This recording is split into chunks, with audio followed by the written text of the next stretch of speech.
Step 1 to nailing the solo, get a kit. Hey everyone, today we're going to look at the solo to The Spirit Carries On by Dream Theater. This one's a fan favorite because of the way it combines some emotional playing by John, some nice blues phrasing, and some shred towards the end. Through each section I'll show tabs on screen, and you can download those from the link in the description. Anyway, let's jump into it. Alright, so I got my Music Man Majesty here. It's in standard tuning and it's a 6-string guitar.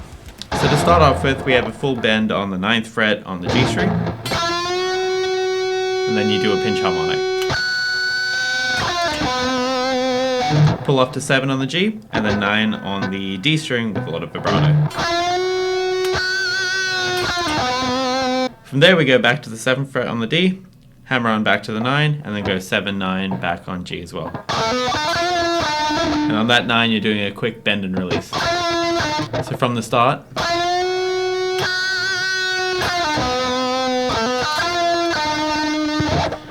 so from there we're going to need to fret 2 notes, the 10th fret on the B and the 10th fret on the E. You start off by bending the 10th fret on the B alone, and then you pick the 10th fret on the E after that.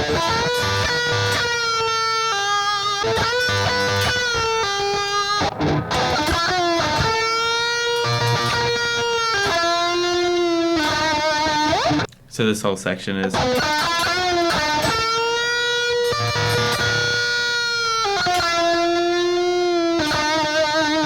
After you've done that little 2-string part on the 10th fret B and E, you release the 10th fret bend, you go back to 8, and then you'll go to 10 and 9 on the G string.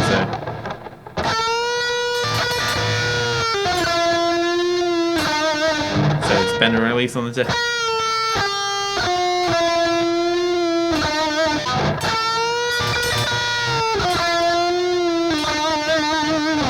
And after you bend that 9th fret, you go back to the 7th, all on G. From there, we go back to the B string, 8th fret. So that's 8, hammer on 10, pull off 8, and then slide back to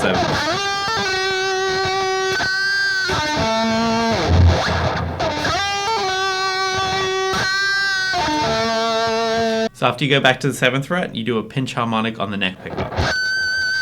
You don't want it to sound as high a pitch or a little bit more shrill like you would in the middle or towards the bridge pickup.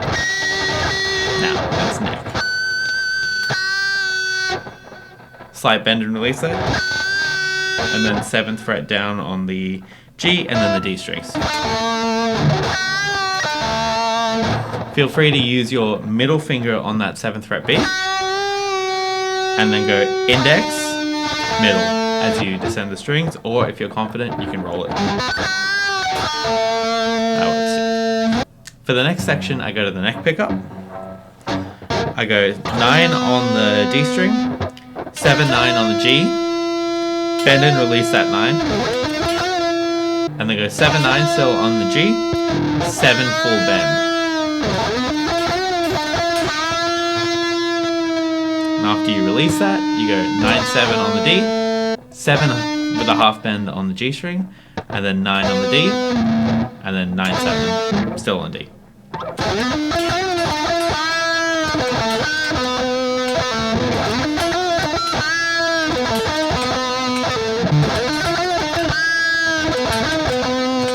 With that section, it can be hard to get that 7 full bend in a quick manner with just one finger. Can sound a bit off, so I like to use my index and my middle.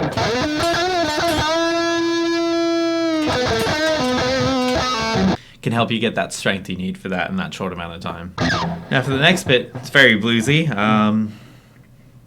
You can use some economy picking with this, or you can just alternate pick it. I'll play it slow, so it's 9 on the D string, 7, 9 on the G, but there's a quick bend and release. It's almost like a very wide vibrato.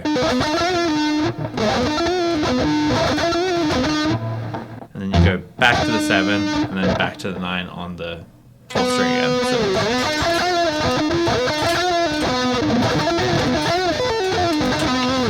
So that next section goes 9 full bend on G, 7, 7 on B and E, pull off 10, 7 on B, pull off 10, 9, 7 on G, and then go back and forth 9, 7, 9 on D, G, D.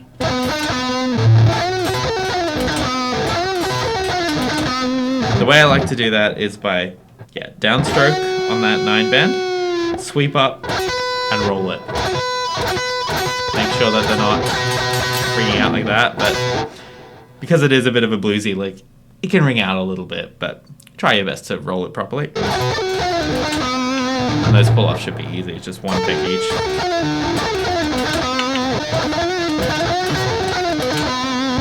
You want a good amount of vibrato in all of those notes that you're holding out for any length of time.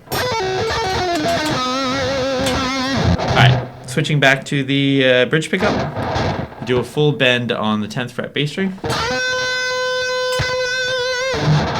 Bit of vibrato at the end there, so.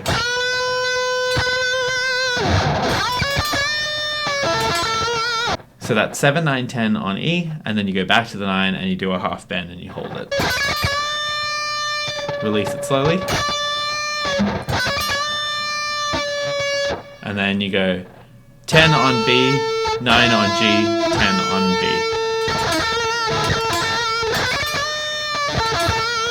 So after that, we're going to slide up to the 11th fret on the G string, and then go 10, 12 on B. You do a big bend on 12. Hold it there for a while. A little longer. A little longer. And then you do an even bigger bend by another half step. Go back to 12 and do some vibrato.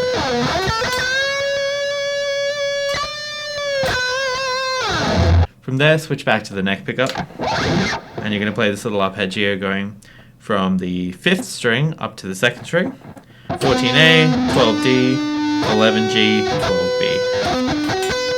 So after that, you go back to the D string, and all on the same string, you're going 14, 11, 12. Jump up to the E string, 10, 12, 14, and then end on the 13th fret. So altogether, it's...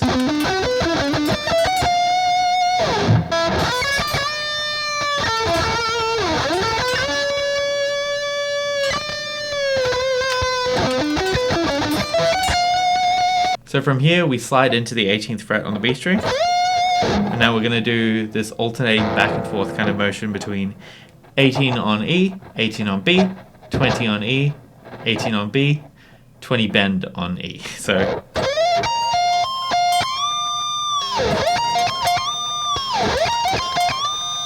and then you end back on the 18th fret E.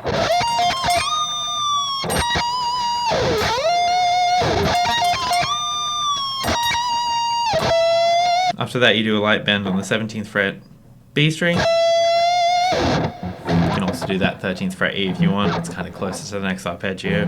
Doesn't really matter how you do it. And then from there, we're going to ascend from the 3rd string to the 1st string. 1 note each of 14, 15, 14. And you're going to go 17, 15, 14, all on E. 15 on B. 14 slide to 12 on G. So...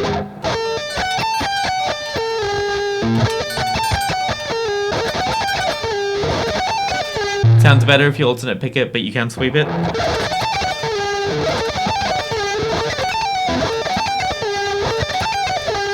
So after that, we're going to keep going on this like little arpeggio going down. So we've gone 15, 14, 12 before, and you have to keep good with the muting on that because, as you might have heard there, as my hand was moving, something was unmuted that caused that really bad ring out. Like that. You want to make sure everything else is muted but that note.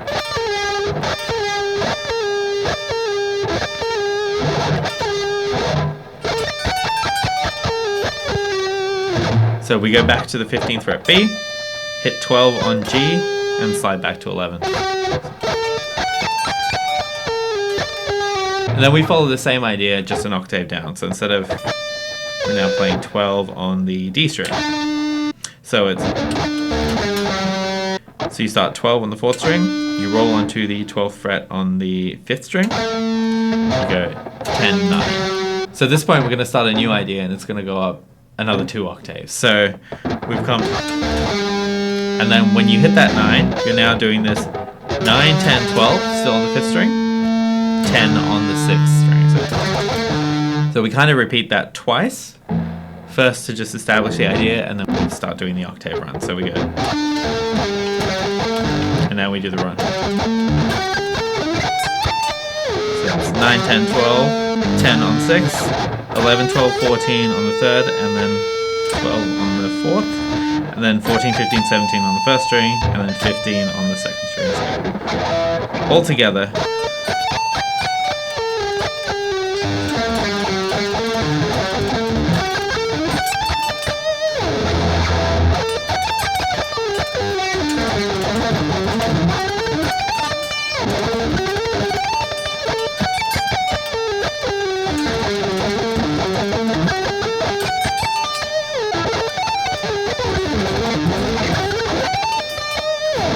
I hope that makes sense. It's a little bit tricky to pull off with the string skips and the alternate picking. But you could also probably just do hammer-ons and it'll sound alright. From there we go 14 on the G string, 15, 17 on B, back to 15, then back to 17 with some vibrato. Also with that bend on the 17th fret, you can pick it, bend it, and then flick to the bridge pickup for a bit more treble and a bit more of an emotional feel to the bend, but then you have to switch back to the bridge for the next bit.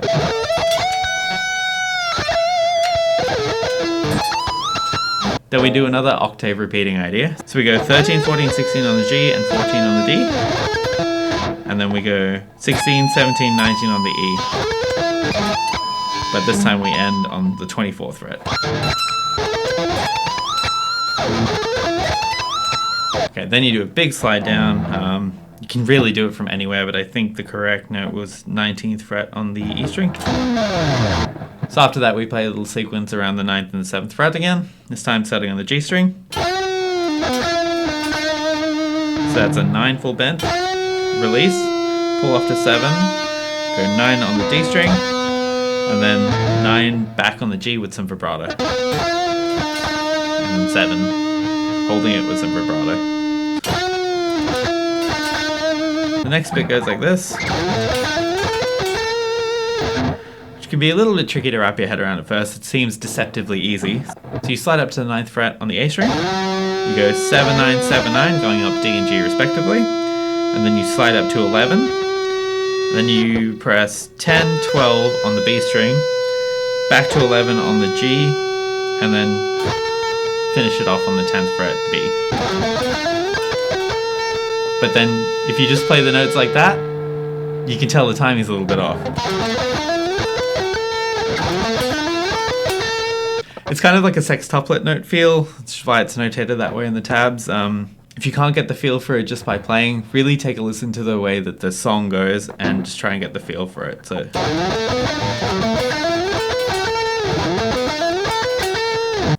Then a nice easy section of just 9, 11, 12 on the G string.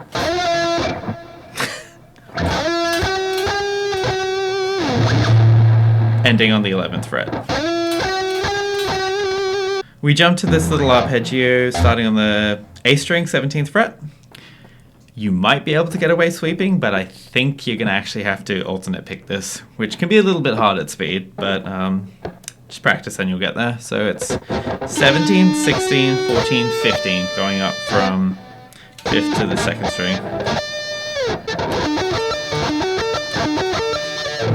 Following that, we go back to the 5th string to start another arpeggio. This time it's 16, 14, 14, 14. So, get your rolling going.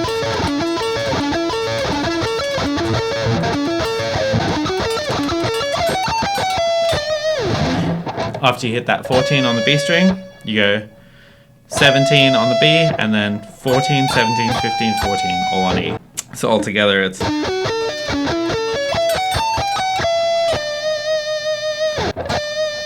While you're holding that, you do a quick slide to 19 and back to 14.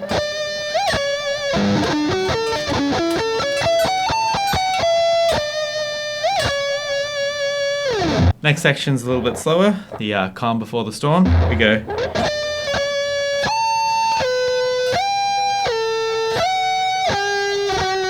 So that's 15, 14 on B, 17 on E.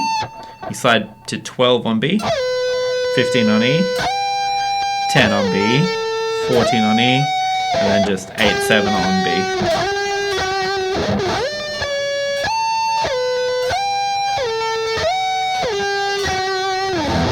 And now the fun begins. You need to quickly switch to the bridge pickup. You do a bend on the 10th fret, and hold the 7th fret E. You definitely want to listen to the track and try and nail the timing of the dissonance from that 7 and 10, the two notes ringing out, and to when they start sounding the same once you actually hit that full bend on the 10th fret. So it's like, you can hear it kind of comes back into phase or whatever there at the top of the bend. So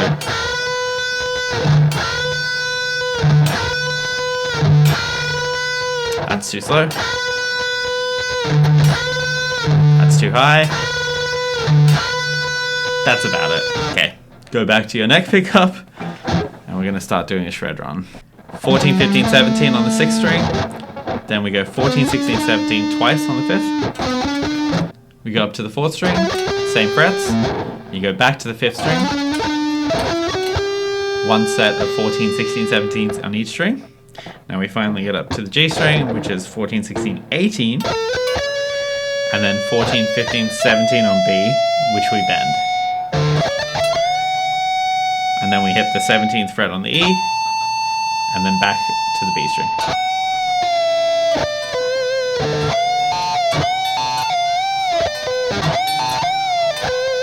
Okay, so we'll go through it again slowly.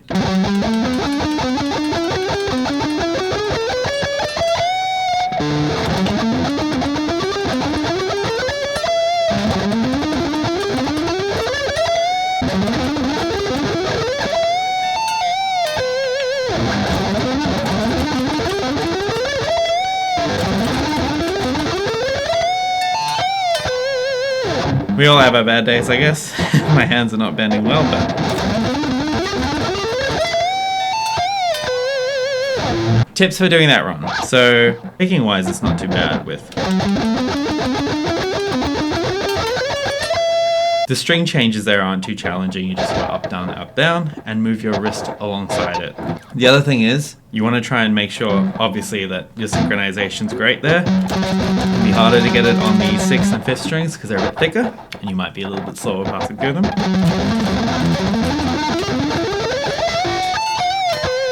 The only tips I can give for that are try and make sure you don't have much of a gap there. You can see what sticks out of my fingers isn't too large, considering how big the pick is. I think that thicker picks make it easier, but your mileage may vary. I know a lot of people love their thin picks, but this is Petrucci's own, actually. It's a 2mm pick. The other thing is there's definitely some palm muting on those bottom 3 strings. It's not... It's...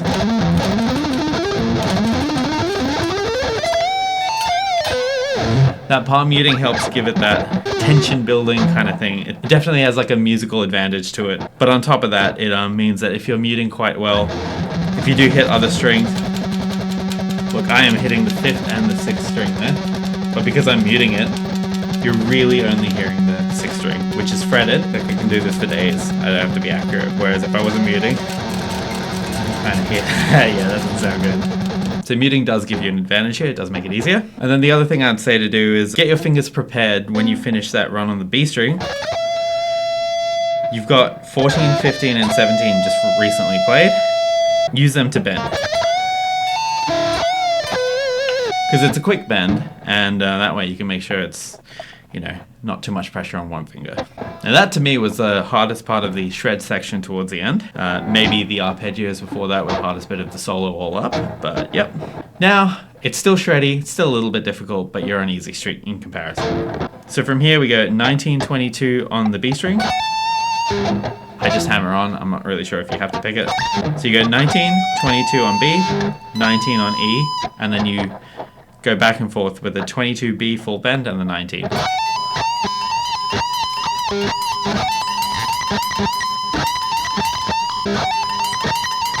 Try your best to make sure each one of those bends is consistent and hitting the same pitch, and that you are actually getting to the full bend. And then from there, we're going to go all on the E string, 19, 21, 22, and 21 bend.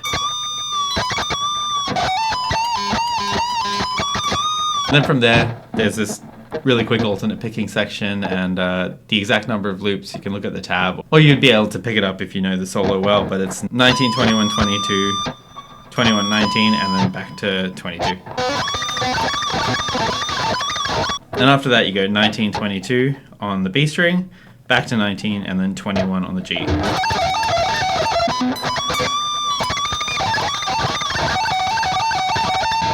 then after you hit that last 21, you can slide back to the 14th fret B, preferably from that 22nd B string that you were playing before. So.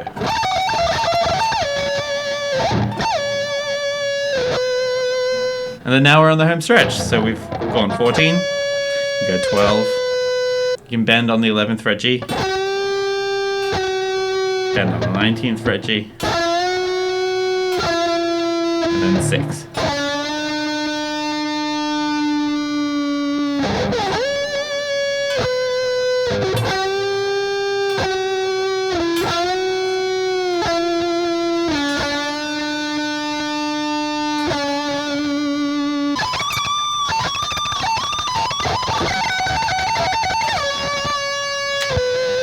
So when I start that section at the end, I flick back to the bridge pickup first. So it's like, flick back, 12,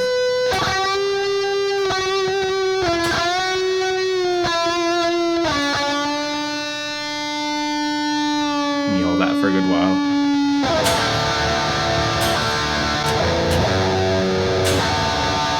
And there you go. That's the Spirit Carries On solo. So all the very best learning this one. I think it's a great one to get introduced to John Petrucci's stuff because it's got some of that technical side of it, it's got the shred, it's definitely not easy, but there's a lot of time where the solo has moments to breathe, there's vibrato, there's phrasing that you have to work on to really mimic the feel of the song.